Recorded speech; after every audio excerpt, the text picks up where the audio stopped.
Namanya Satria Mahendra. Usianya baru 29 tahun, tapi karier diplomatiknya melesat cepat. Berkat kecerdasan dan karismanya, ia sudah ditugaskan di berbagai negara penting sebagai perwakilan muda Indonesia. Baru 3 minggu lalu, ia pulang ke Jakarta untuk menghadiri simposium keamanan Asia Tenggara.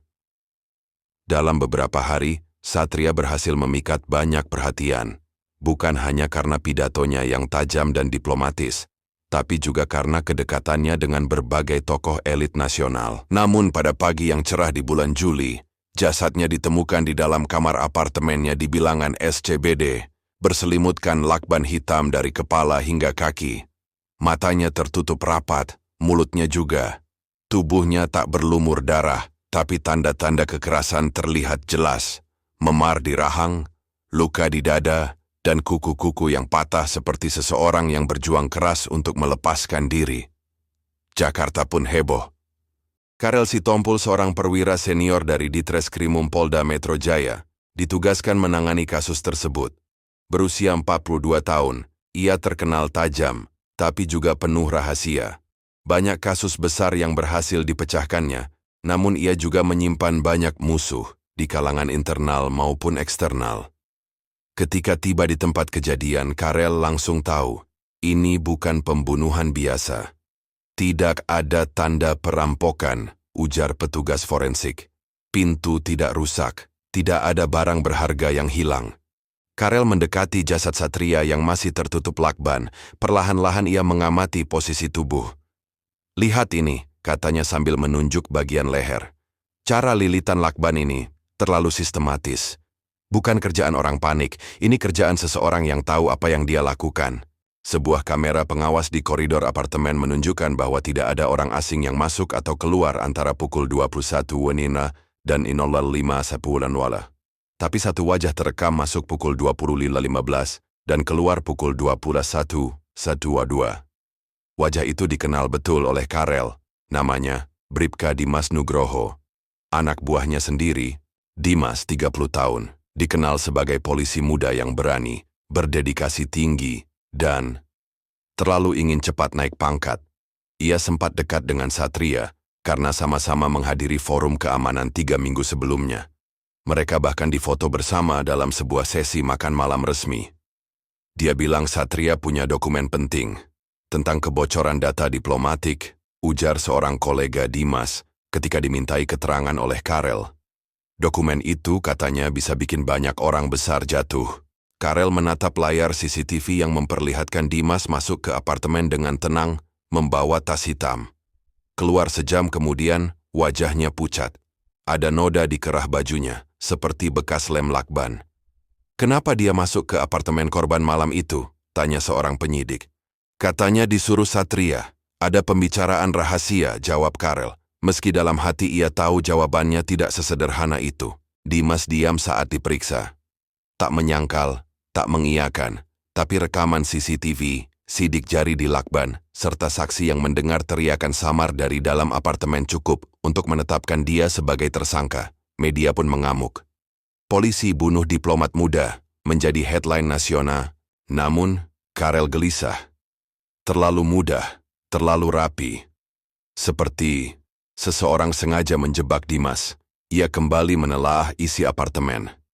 Dalam laci meja Satria, ditemukan potongan kertas sobek, tulisan tangan yang sebagian masih bisa dibaca. Mereka akan menghilangkan saya. Kalau saya mati, cari tahu siapa yang sebenarnya mengatur semuanya dari balik layar. Jangan percaya siapapun, bahkan dia yang menyelidiki nanti. Karel terdiam. Kalimat terakhir membuat darahnya berdesir. Dia yang menyelidiki nanti. Apa maksudnya Satria? Apakah ini ditulis untuk dirinya sendiri? Dari hasil digital forensik, ditemukan jejak komunikasi Satria dengan seorang pengusaha teknologi yang tengah diselidiki karena keterlibatan dalam penyadapan komunikasi diplomatik. Namanya Indra Wijaya. Satria diketahui memiliki salinan data yang membuktikan keterlibatan Indra dalam membocorkan informasi ke pihak asing. Dan Dimas pernah bertugas sebagai pengawal pribadi Indra dalam proyek kerjasama keamanan siber beberapa bulan lalu. Motifnya semakin kuat, ujar salah satu jaksa. Dimas kemungkinan disuap untuk mengambil dokumen itu dan menghilangkan Satria. Namun Karel tak yakin. Ia tahu Dimas, ambisius ya, tapi bukan pembunuh, dan tidak akan mampu melakukan pembunuhan seprofesional itu tanpa jejak kesalahan. Bab 5, lakban, darah, dan kamera, sebuah bukti kecil akhirnya menjadi kunci. Lakban yang digunakan untuk membungkus tubuh Satria bukan lakban biasa. Itu adalah lakban jenis industri, hanya diproduksi oleh pabrik tertentu di Bekasi, dan sebagian besar pengirimannya dimonopoli oleh satu perusahaan keamanan swasta, PT Protexa. Dan PT Protexa dimiliki oleh Indra Wijaya. Karel kini mulai merajut benang merah. Ia mendatangi kantor Protexa dan menyamar sebagai klien. Dari sistem pengiriman internal, ia menyusup ke logistik digital dan menemukan nota pengiriman. 2 gulung lakban industri dikirim ke sebuah rumah kosong di Cipete, 2 hari sebelum kematian Satria. Ia mendatangi rumah itu dan menemukan kamera pengawas tersembunyi. Rekaman dari malam kejadian memperlihatkan seseorang masuk ke rumah itu mengenakan jaket Polda Metro Jaya. Tapi bukan Dimas. Itu Kapolres Jakarta Selatan sendiri. Karel kembali ke markas, diam, menyusun strategi. Ia menyadari satu hal. Ini bukan tentang Dimas. Ini tentang sistem yang korup di dalam tubuh kepolisian. Satria tahu rahasia besar tentang kolaborasi gelap antara pengusaha dan oknum pejabat, termasuk polisi berpangkat tinggi. Satria mencoba membongkarnya. Dan seseorang tahu. Maka, dia dihabisi. Dimas dijadikan tumbal. Karel menghubungi jurnalis investigatif yang dulu pernah bekerja dengannya di kasus lama, Rani Kusuma. Ia menyerahkan salinan data dari rumah Cipete, rekaman kamera, dan kronologi kematian Satria. Kalau saya hilang, kamu tahu harus apa, katanya. Rani mengangguk. Dan kamu yakin tidak akan hilang? Karel tersenyum kecil. Tidak yakin, tapi saya sudah terlalu muak. Dalam sebuah konferensi pers mendadak yang disiarkan langsung, Karel membeberkan semuanya. Bukti-bukti ditampilkan, keterlibatan Indra Wijaya, lakban industri, dan rekaman sang Kapolres yang keluar masuk rumah persembunyian. Ia juga menyampaikan bukti rekayasa kasus terhadap Dimas dan catatan terakhir Satria.